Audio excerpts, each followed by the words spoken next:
దేవునికి మహిమ కలుగునగాక. ఈ దినం దేవుని వాక్యం, నీవు సింహములను నాగుపాములను త్రొక్కెదవు, కొదమ సింహములను భుజంగములను అణగద్రొక్కెదవు. గమనించినట్లయితే కనుక దేవాతి దేవుడు సెలవిస్తున్నదేమనంటే, నిశ్చయముగా సింహములను నాగుపాములను త్రొక్కెదవు అంటే ప్రభువు సెలవిస్తున్నాడో అటువంటి పరిస్థితులైనా సరే ఆ యొక్క శత్రువు యొక్క క్రియలన్నిటిని కూడా నువ్వు త్రొక్కేటట్లుగా, అంటే వాటన్నిటి మీద నీవు అధికారం చెలాయించేటట్లుగా, వాటన్నిటిని కూడా నిశ్చయంగా అన్నగదొక్కేటట్లుగా దేవుని అటువంటి కృపను అనుగ్రహించునుగాక.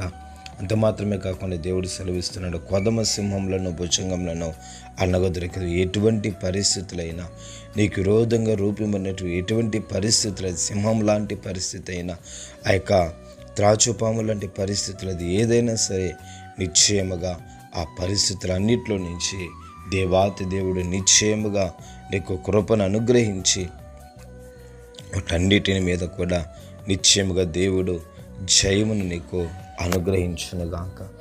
పరిశుద్ధుడా, నీకు వందనములు స్తోత్రాలు చెల్లిస్తున్నాం నాయన.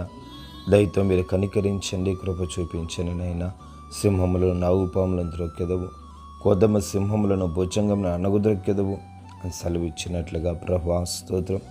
ఆ కృపతో నింపి నడిపించండి, సహాయం చేయండి. యేసు నామములో వేడుకొంచున్నాము తండ్రి. ఆమేన్, ఆమేన్.